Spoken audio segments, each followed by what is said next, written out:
The views and opinions expressed on this program don't reflect those of the staff and management of WVSD 91.7 FM, the administration, faculty, staff, nor students of Mississippi Valley State University.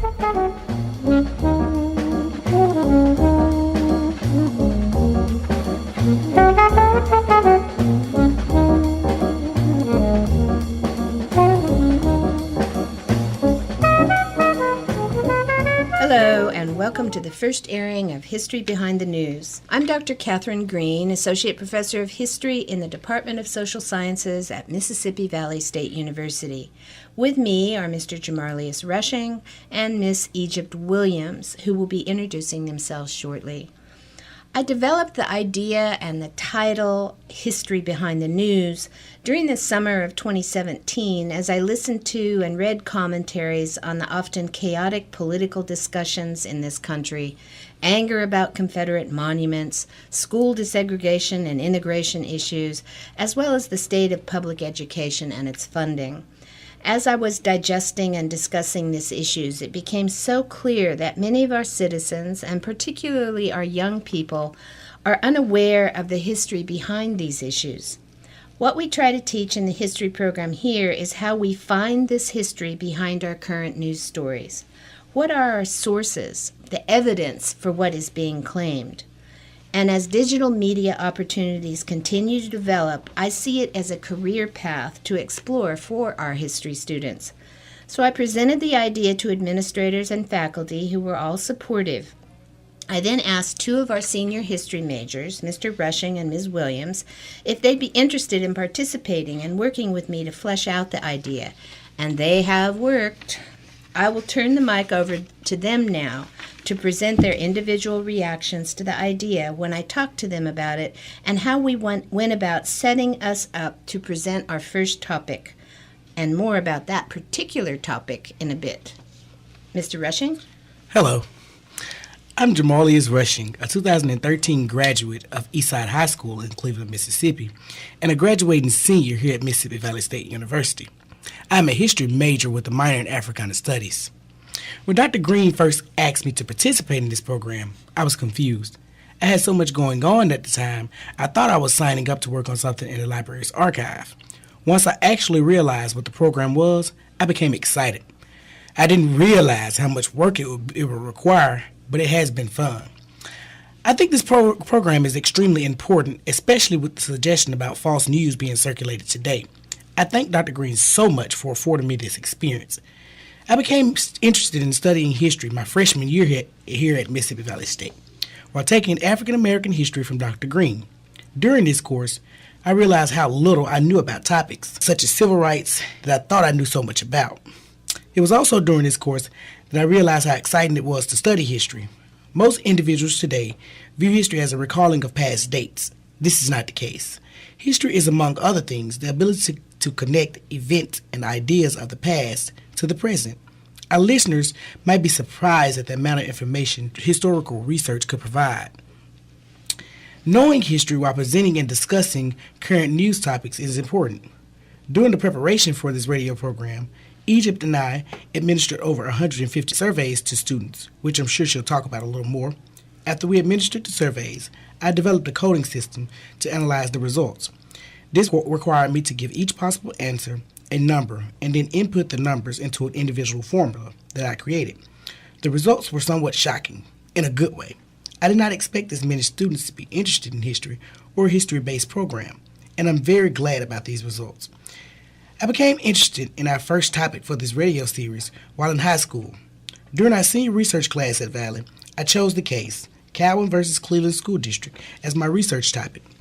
During the research, I realized so much. History became the catalyst of my understanding. My perspective of what was happening in my hometown changed a great deal, and I guess I'll brag a little. My research was also chosen for last year's Posters in the Rotunda. In this program, I was able to present my research at the state capitol on March 23, 2017. Hopefully, this history behind the news will do the same for others and help students realize that history is not a boring repetition of dates and textbook readings. Egypt?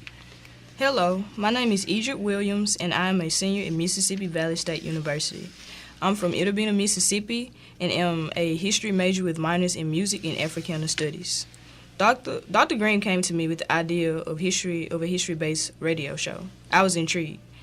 I think that this show would be able to explain the historical background and topics that are headlining the news today. We could reach out to the student body and people within the community.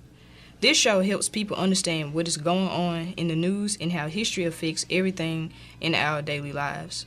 Everything is based on history, and the knowledge of history is crucial for everyone to understand the world they are living in. I became interested in history at a very young age. My mother had an interest in history and always stressed to me about its importance. She also took me to many museums growing up. I wanted to know how things came to be or found out the meaning of things. I always excelled in social study classes when I attended grade school, and my interest grew more as I've gotten older. Once I began attending Mississippi Valley State University, my interest in history grew and influenced me to major in history. I think that history is a way for me to understand people and current issues that people discuss every day. It is also a way to know what happened, what's going on now, and possibly even what may happen in the future. Our first steps in this project were to talk to the people at the radio station on campus. We made an appointment to speak with the WVSD radio broadcast coordinator, Ms. Wanda Young. When we spoke with Ms. Young, she informed us about WVSD 91.7 and how it was a radio station that was mostly student-based. We introduced the idea of a history-based show, and she said that it was a great idea. She stated that knowing historical context and explaining it to others can help people understand information presented by the news. We decided to conduct a survey of students to discover if they were interested in a history-based radio show. We created a survey that asked students what topics they were interested in learning about. We also asked students if they knew about WVSD. We distributed these surveys in classes across the campus. We found out that many students were interested in history behind the news, but we also discovered that WVSD did not have many listeners. However, we decided to create this show anyway in hopes of helping the radio station gain more followers and sparking people's attention in history. Dr. Green? So, that's the story of how we are coming across your airwaves now. We've decided, due to local interest and due in fact to Mr. Rushing's longtime involvement with this topic, to look at the Cleveland, Mississippi school desegregation case. It's become clear to us in conversations that many people do not understand how long this case has been in the court systems. So, Ms. Williams and Mr. Rushing are now going to present historical background on this case, which will lead us into our second program of this series, a discussion with Reverend Edward Duval. And if you're just tuning in, this is History Behind the News, coming to you from Mississippi Valley State University with Dr. Catherine Green, Mr. Jamarlius Rushing, and Ms. Egypt Williams.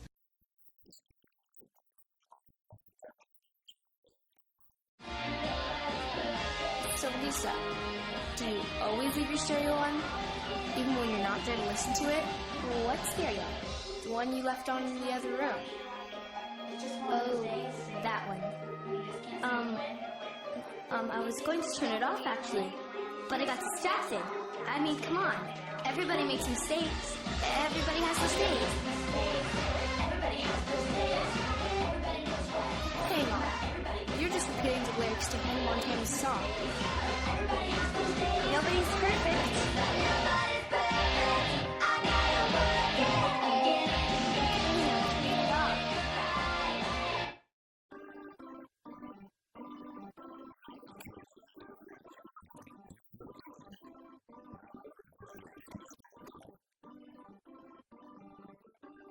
Do you want to make a difference in the world through environmental careers? If the answer is yes, why not choose the Environmental Health Program at Mississippi Valley State University? Some career options for environmental health are Environmental Quality Analyst, Industrial Safety Officer, Environmental Consultant, Emergency First Responder, Water Air Quality Specialist, Environmental Public Health Specialist, Environmental Conservationist, Academic Researchers, and many jobs in Homeland Security, EPA, State Environmental Divisions, U.S. Public Service, Occupational Safety and Health Administrators, U.S. Coast Guard service, and as professionals in many manufacturing, public, and private industries. For further information, contact Coordinator of Environmental Health Programs Office at 662-254-3394. You can email them at swatantraddy@MVSU.edu. And remember, that's one goal, one team, one valley in motion. This is History Behind the News, coming to you from Mississippi Valley State University with Dr. Catherine Green, Mr. Jamarlius Rushing, and Ms. Egypt Williams. Mr. Rushing? First, for those unfamiliar with Cleveland, Mississippi, it is a delta town with a population now, according to the Census Bureau, of about 12,100 people, 46.8% classified as white, and 49.9% classified as black. These two main racial groups have been historically divided geographically by the now defunct Cleveland and Columbus Greenville and Columbus train tracks that until 1999 ran through the town. These tracks were taken up, but the racial residential division remained. I first heard of this case as an 8th grader at D.M. Smith Middle School in Cleveland, Mississippi in 2008. We were sitting in class and these white men in suits came through taking notes and pictures. At the time, we didn't know what was going on. The next day, we began to ask questions, and one of my classmates, whose grandfather was actively involved in the case, told me that her grandfather had called the Federal Justice Department and that was them who came yesterday. The Cleveland School District consolidation case is a topic that many people in the Delta are discussing. We thought this would be the perfect topic to introduce to listeners because of its connection to historical events. This case originates much further back than the 2017 conclusion. The suit was originally filed in 1965, which Mr. Rushing will discuss later.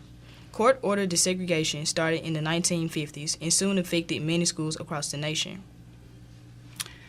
Before we continue, Dr. Green mentioned sources earlier. I think it's important that our listeners understand the difference between primary and secondary sources and how these sources are important in conducting proper historical research. Well, primary sources are anything as far as diaries that happened that were collected during the time that an event took place. And the secondary source would be anything after that, such as an article or a book. We want to make sure we understand there anything that was written or produced at the time, not the date of collection. Yeah, and secondary sources are like something written about that topic, right?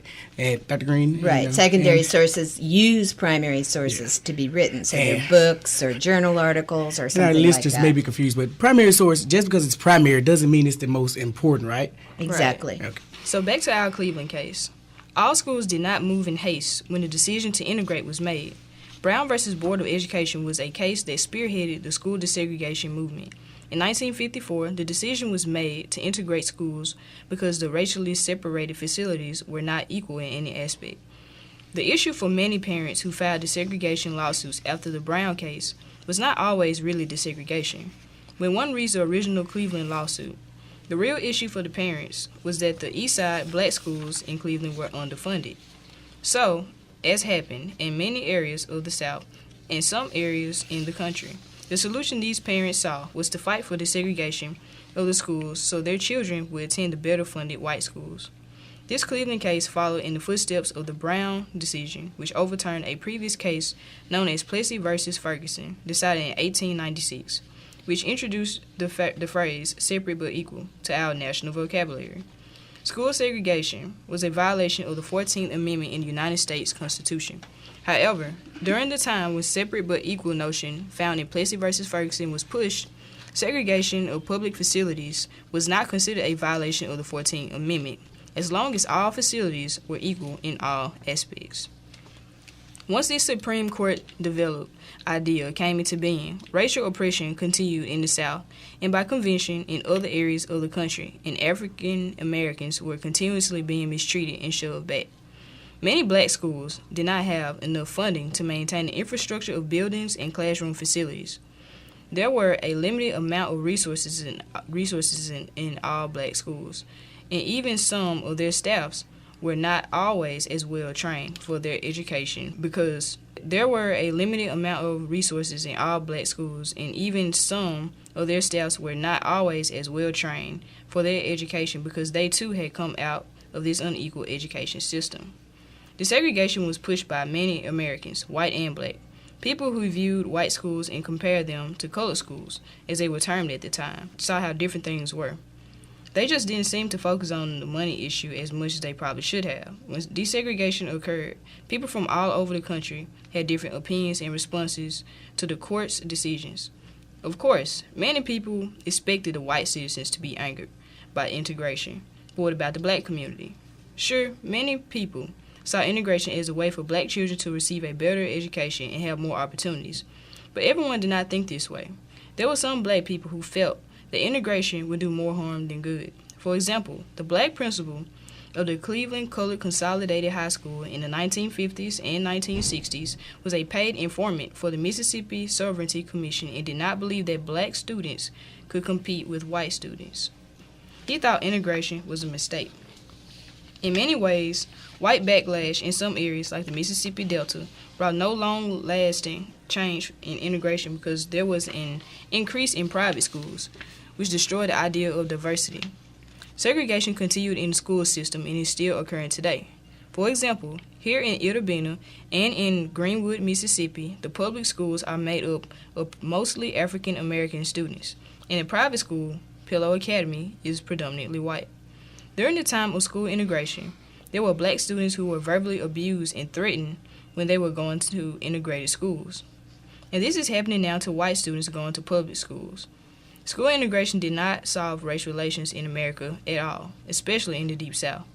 In the Cleveland School District case, we see how even today there are still issues with school integration. In this current case, there are people that have different opinions about the final decision to consolidate. There are many differences between the consolidated Cleveland Central High, the former Eastside High School, and the former Cleveland High School. Our goals for this following radio shows in this series are to examine the various sides of the story to obtain a clearer understanding of the case. We are also seeking the reasoning behind this case and how people are currently affected by the final court decision. We do not intend on siding with anyone. This research is conducted for educational purposes only and providing answers that our audience has questions about. Mr. Rushing? At the time I was being told about the grandfather calling the Justice Department, I was a 13, 14-year-old teenager.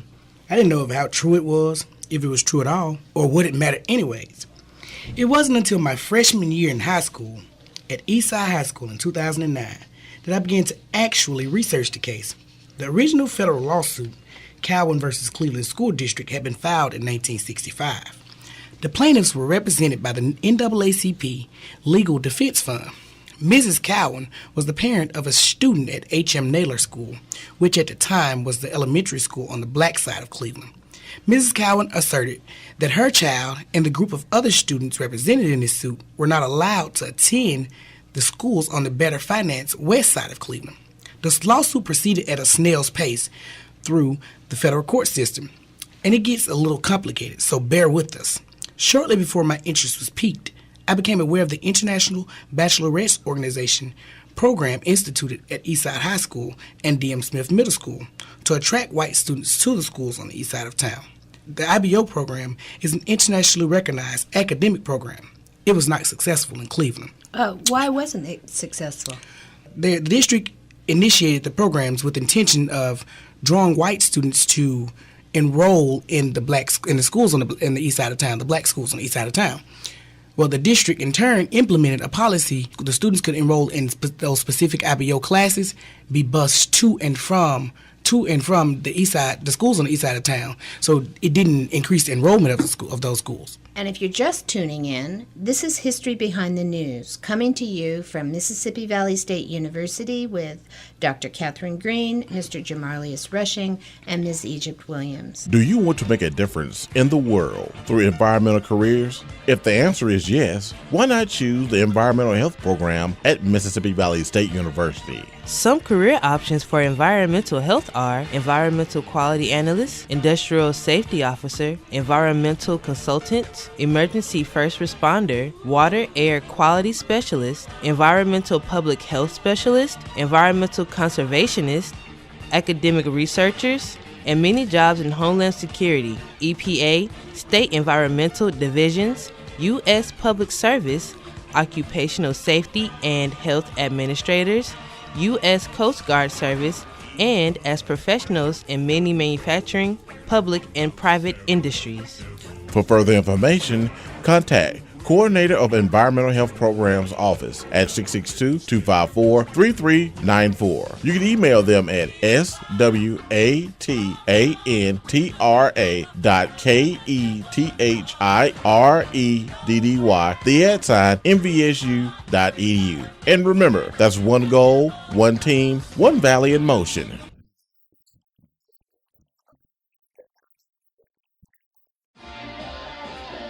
So Lisa, do you always leave your stereo on? Even when you're not there to listen to it? Well, what stereo? The one you left on in the other room? Oh, that one. I was going to turn it off actually, but I got distracted. I mean, come on. Everybody makes mistakes. Everybody has mistakes. Hey, Mom. You're just repeating the lyrics to Hannah Montana's song. Nobody's perfect.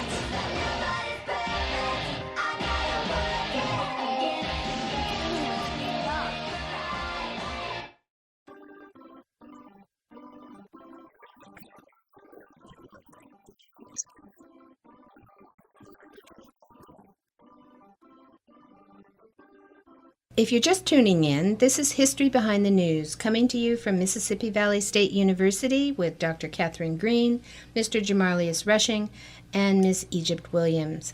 When we stopped before, Mr. Rushing, you were talking about the International Bachelorette Organization, and you were using the abbreviation IBO. So just to be clear for somebody who might have tuned in before, IBO is the International Bachelorette Organization, which Cleveland had instituted to try and achieve some kind of integration, but at the same time, they instituted a busing policy that stopped the integration. So, Well, in 2009, I read in the Bolivar Commercial, the local newspaper, about the U.S. Justice Department mandating the school board to devise a plan to integrate the schools.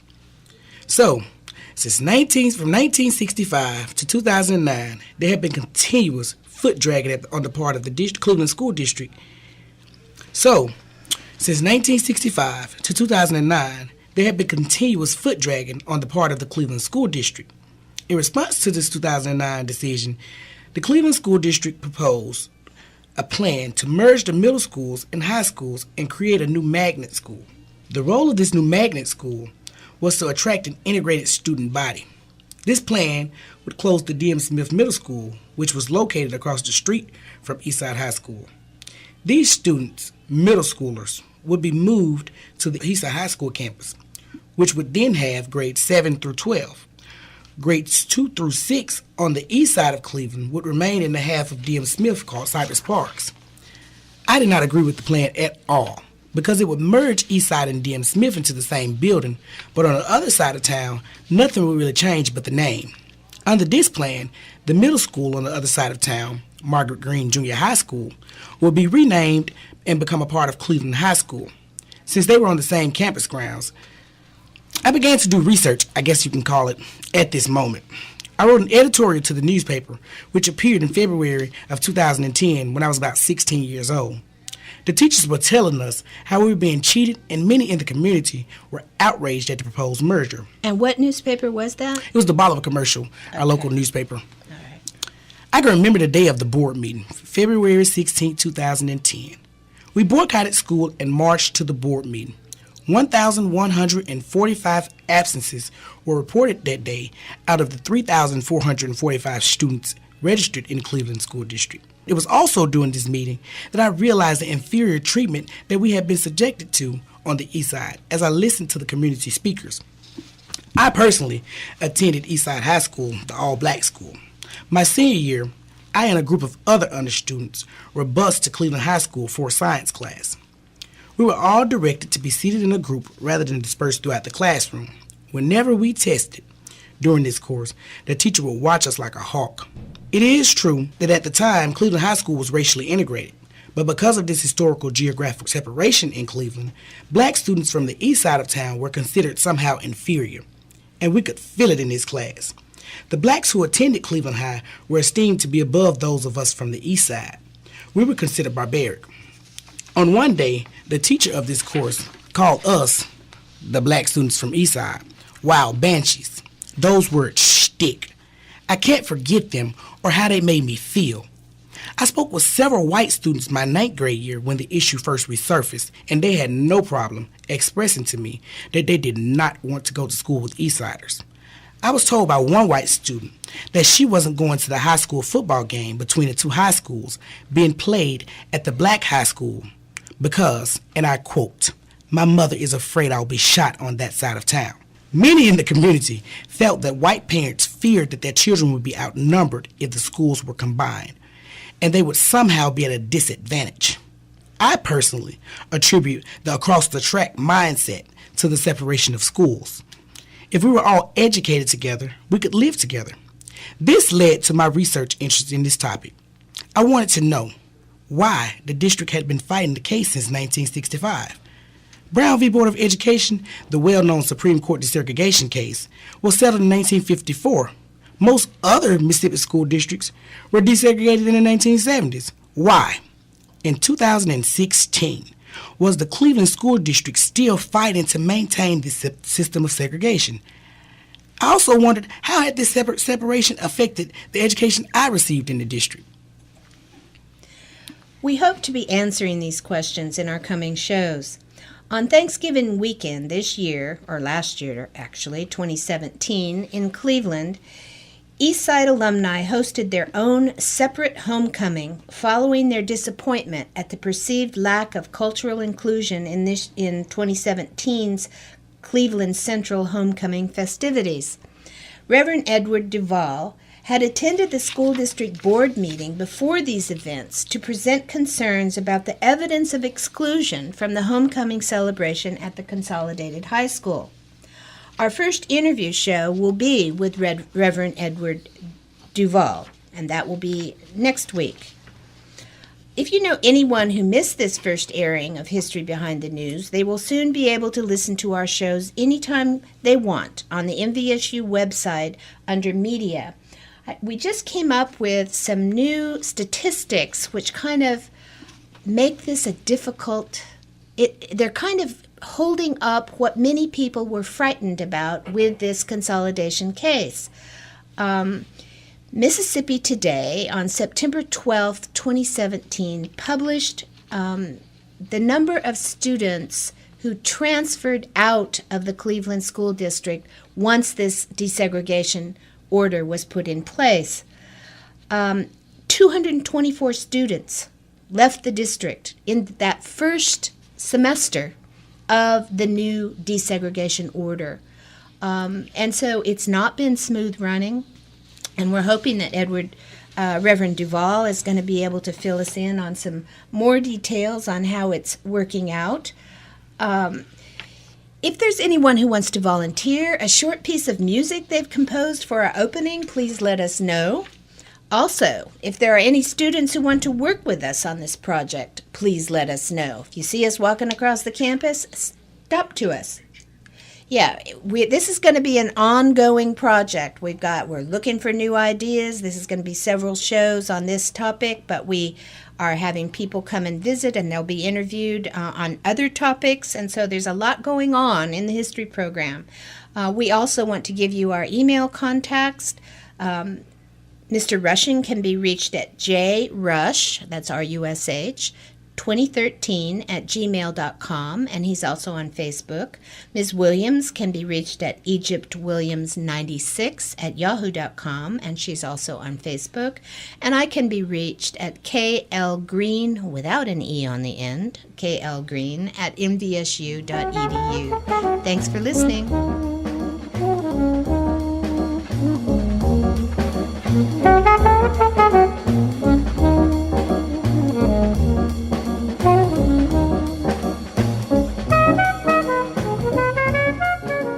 The views and opinions expressed on this program don't reflect those of the staff and management of WVSD 91.7 FM, the administration, faculty, staff, nor students of Mississippi Valley State University.